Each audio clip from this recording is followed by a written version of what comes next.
Good morning, believers. Good morning, Israel. It's your brother JD Nija. Bolsa Chica State Beach. Bolsa Chica State Beach, Huntington Beach, California. World famous surf city. And there's absolutely no surf. Look at how small it is. Wow. Not even 1 foot. Yikes.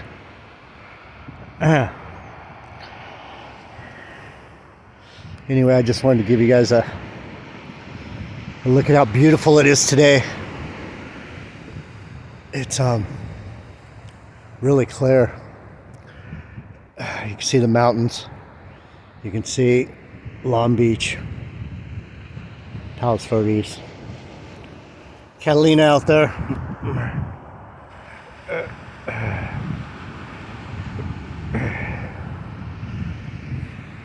All right, good morning, good morning. Man, can't beat it.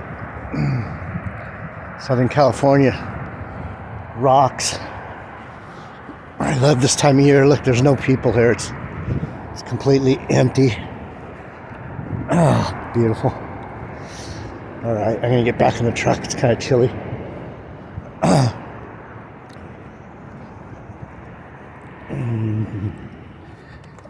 All right. Ooh, oh.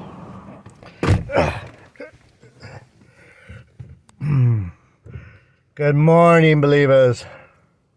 Let's see what I got here. Get my camera set. Hey, good morning.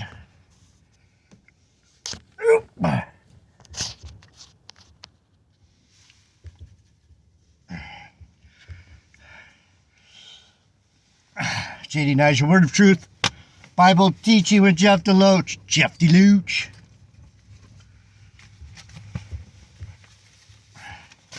How you guys doing this morning? Got some new subscribers. I didn't get your name, buddy. I seen it on there. God, I can't remember. I think I'm starting to forget more things than I can remember. It's getting really bad. I don't have a very good memory anymore. I used to have great recall. Not so much anymore. Sorry.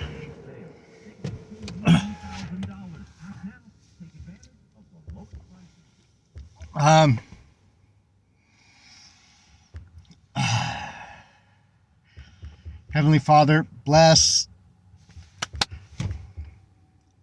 your wonderful family, your lovely family, the ones who want to get to know you, the ones who are looking for you, knocking at the door, the ones that feel you deep in their spirit, the ones that know this world is just a test for us to find our way back to you in spirit and in truth, putting aside all pettiness and wickedness and evil conversation, and speaking the truth to each other and singing songs and praises of your beautiful love for us. We worship you, we honor you, we praise you, we bow before you.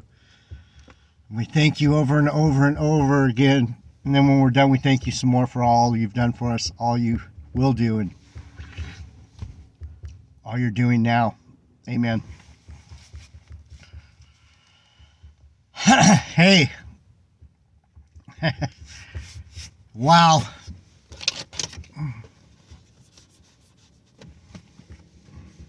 Getting a lot of lessons. I'm getting schooled up over here. It's a good thing, because I can get schooled up and then school you folks up. My lovely people of the Most High. Masha people. Bingiman people. Rastafari. We're almost to 200 subscribers. Woo! We're trending. JD Nija's trending. 200 subscribers. I'm actually really honored.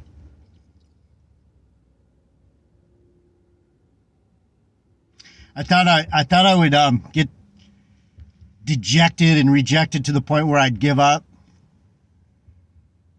I think the Lord's finally rewarding us for me not giving up. Feels good. Take a beating and get back up. I think that's the beautiful thing about loving the Lord. He lets you get all smashed and dented and dinged up, and then he stands you up, cleans you up, straightens out all the dents, and puts you back on the road. I think that's the amazing thing about the Spirit of God. It's a restoring spirit. And so, if we can remember when we're down, when we're feeling lost, confused, unheard, misunderstood, when we're going through tribulation, trials,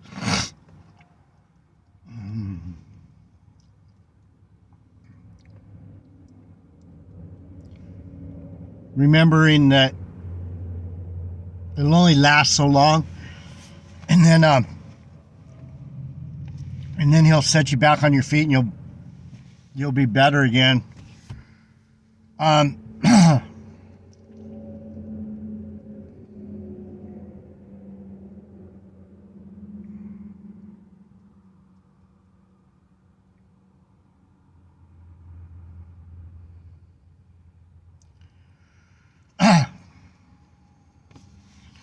So I just opened to John. I wanted to go back to the woman at the well, because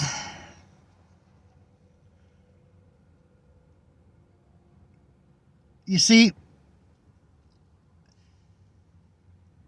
people read the Bible, and I don't want to be like completely, the Bible's just an analogy. It's just a story. It's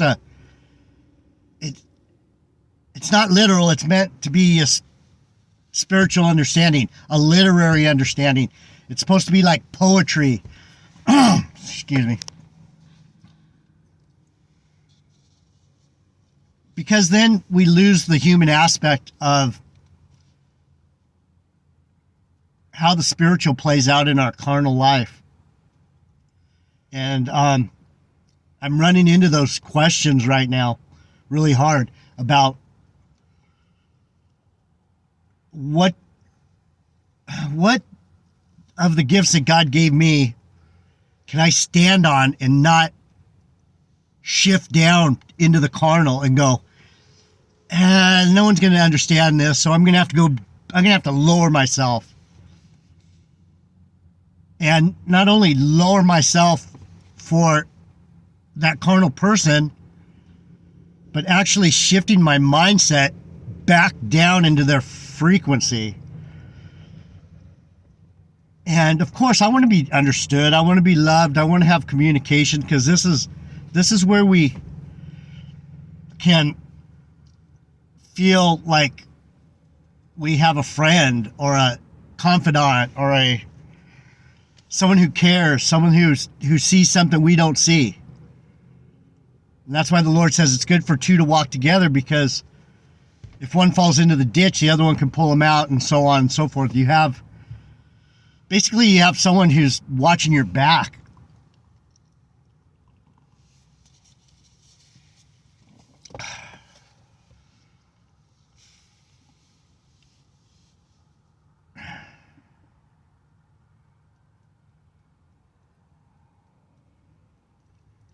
And how we learn about spiritual things, and when we're talking about that type of thing, if we have a pure heart and we have a pretty good intent about what we're doing with people, and we're vibrating at a higher level, and we have a certain standard, we have a certain expectation, these devils, these lower vibrational spirits, They don't like that. They do not like standards. They do not like high expectation. They do not want to come up to a beautiful place. They want to stay where it's easy to move around, easy to maneuver. And that's what I was talking about yesterday is the prophet. The prophet has no freedom of maneuvering. Everything I do, the Lord is scrutinizing me and going, huh? What? Huh? I like it. It's good. Because that makes my standard stay high. It makes my vibration stay high. Even though it's lonely sometimes, hurtful. Yeah, lonely because there's no one that understands. They're not no one, I'm sorry, because you folks are starting to get it. I mean, I must be doing something different. Because all of a sudden people want to listen to me, and I'm glad for that. So I'm in that spot now where I'm trying not to smush myself down. And what the devil does and what Satan does is, come on, man, just smash down a little bit. Look at how, like my baby Snow,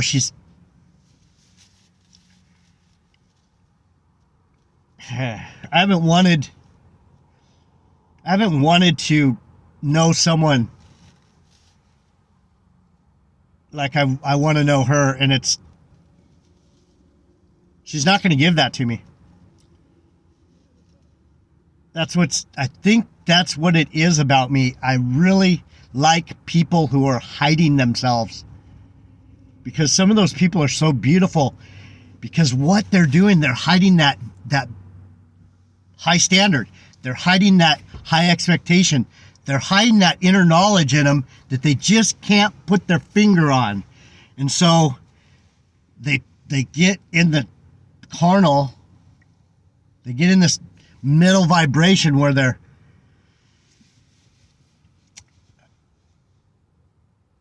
intriguing, especially to a spiritual person. It's like, you know better. You know better. I want to talk to you. I want to give you myself. I want to give you something.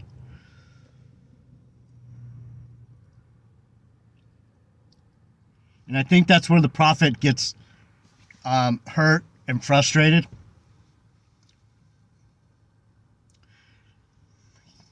Yep. So, yeah, we were talking about that yesterday, how it hurts. So what, on that point, the reason I wanted to go back to the woman at the well, and I might do that when we come back. See, you can tell where you're vibrating and where your head's at when you read these stories, these parables, and these stories that Jesus is making an example. He's trying to show you a spiritual example of something, but words can't manifest the spirit unless you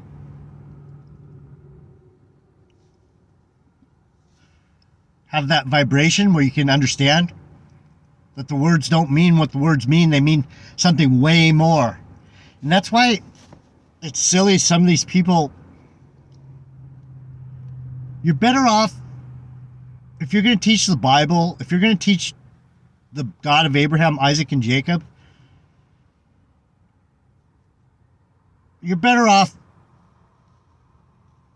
keeping it so simple and keep it about love, keep it about peace, keep it about understanding, keep it about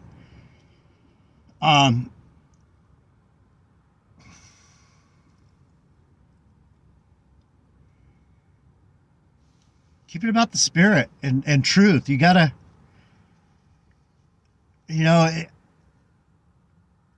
as Israel, it's hard to even talk about the carnal stuff. And that's why when we first pick up the Bible, it's so damn difficult to understand, because we're like, what? It mixes the carnal with the spiritual in a way that it's meant to do that, though. It's meant to make you look for more. It's meant to make you search for the answer, because it's so confounding. So talking about the difference between spiritual and carnal, that's where the big question is. Where's the tipping point? One of the biggest mysteries. What is the difference between the body and the spirit, and the carnal and the spiritual? But anyway, I opened to John, and it's John 18:19. Jesus is questioned about his doctrine. And of course the Lord did this. I didn't do this. I just started to read it, and it said, Jesus answered him and said, I spoke openly to the world. So I went, this has got to be good. This has got to be good. I spoke openly to the world. So what the narcissist, the traumatized little girl that won't grow up, that's having a hard time trusting anyone.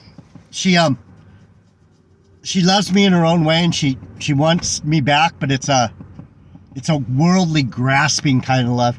She doesn't want to lose. She wants to hold on to the prophet. She won't let him go. And she won't just love him for who he is. She's still playing the same game. So she's supposed to come visit me, and the prophet is always, Jesus was mostly always open to his disciples. And so I try not to cut people off unless they're just not worth my fucking time anymore. And that takes a lot. It takes a lot to get me to dislike you. It really does. So the point of the message is, that part of the story is, she wants to come visit me, and she told me yesterday or the day before, she said, let's just keep it between you and I. Let's not, don't be telling all your friends, and can we just keep it secret?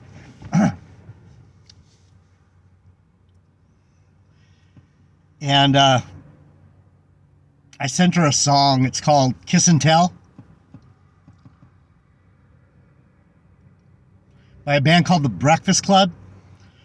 The words go, how's it go? When somebody says to me, it's a secret, well, I have to laugh, 'cause that's something I just can't keep. It's a secret. Oh, I tried it once or twice, but it didn't work too well. You would only be wasting your time, 'cause I'm gonna tell. Doo-doo-doo-doo.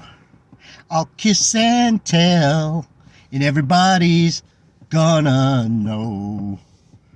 La la, I'll kiss and tell. Gotta let my feelings show.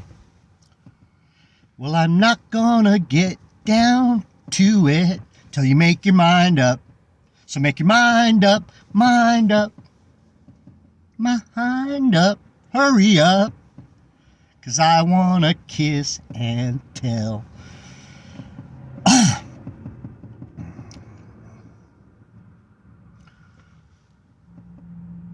Why hide things?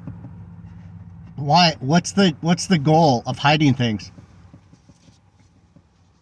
You want to play different on different fields.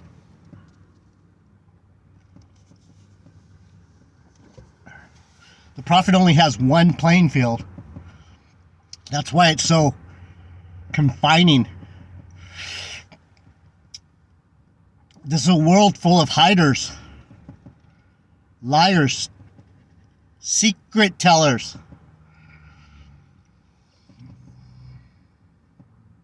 So let's get into John. See what Jesus says about it. Jesus is. Did you like that? I'm not a very good singer, but that song, Kiss and Tell. And then it says, it's good, it's really spiritual. It goes, if there's somebody else on your mind, then it's not gonna work too well. So if you're thinking about other gods, if you're thinking about money, if you're thinking about sex, if you're thinking about surfing, skiing, riding the bike, being a bodybuilder, being this, being that, that other lover, you want to have 3 lovers. They're all going to do what I want.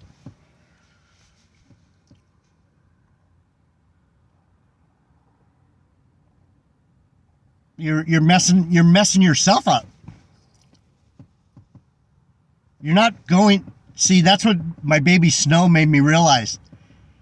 You know, I want her more than anything right now. I don't even want her as my girlfriend. I just want her to give me some time. I just want her to want to spend time with me. I don't want to make her spend time with me. I'm not going to force her to go on a date just to prove that she's my friend or whatever. It's like, no, I want her to go, you know, when are you going to ask me out? I'm not. I want you to ask me. So that being said, I'm learning how to hold my standard. And I let her know I love the crap out of her, but I'm not pushing myself on anyone anymore. It's not kosher. Let me see what I got. 21. Okay, let me get this real quick, and then we'll come back. We're gonna look at the woman at the well. Jesus questioned about his doctrine, and the high priest asked Jesus of his disciples and of his doctrine. And Jesus answered and said, I spoke openly to the world. I ever taught in the synagogue and in the temple, whether the Jews always resort, they're always there. And that's funny, it says secret right here. And in secret have I said nothing. You know what's funny? I didn't even know it said that. Whoa. Did I tell you? Before I started, I said, I only read that first one. I spoke openly to the world. And I went, it's got to be about secrets. It's got to be. And it, wow. See, this is the shit that, woo! I need some coffee on that one. I spoke openly to the world. I went to the synagogues. I went here. I went everywhere you dumb Jews were at speaking, and I did. There's nothing that I held back. I never, how's he say it? And in secret have I said nothing.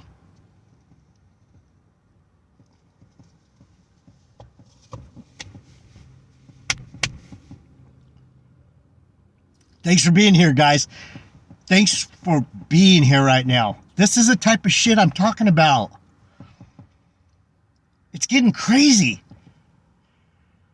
It is getting crazy, and I'm walking through this heavy labyrinth of spirit carnal. Why ask you me? Ask them which heard me what I have said unto them. Behold, they know what I said. Oh my goodness.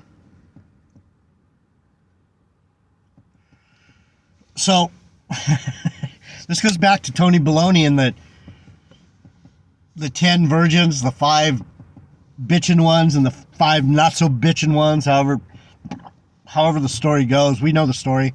There were 5 that were pretty bitchin'. They studied. They were looking for the Lord. They had some faith. They had some oil in their lamp. They listened.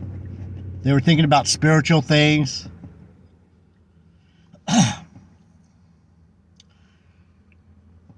And the 5 smart virgins told the ones that didn't have oil, the ones that had oil, the ones that studied, they said, go to the ones who buy and sell oil. Get your own. I can't give you my oil. Basically what they're saying is, I can't give you mine. You got to get your own oil. You've got to go to the prophet, the apostle. And that's why Tony Baloney is such a fucked up teacher. He thinks there's no one out here smarter than him about the Bible. He thinks he knows the most. He's the one that's going to tell you. I'm not going to tell you anything what to do. You need to go get your oil. I'm going to explain to you how to find it, who's selling it to you. It's these are the type of things that are just so odd to me. Is how people can take that carnal, worldly teaching that these beasts are throwing out. Here, have some of this, and everyone's going. It's odd. So I'm gonna try not to get all wound up. But he said, why are you asking me?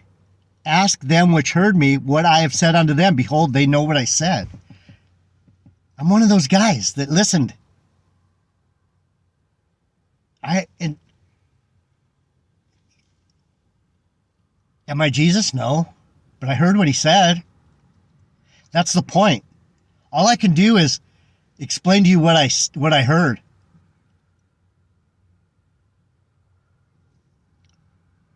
I heard a trumpet and it said, watch out. I heard a trumpet and it said, run. I heard a trumpet and it said, fortify. I heard a trumpet and it said, love. I heard a trumpet and it said, stay. I heard a trumpet and it said, go. I heard a trumpet. And it was the Lord's voice saying, follow me.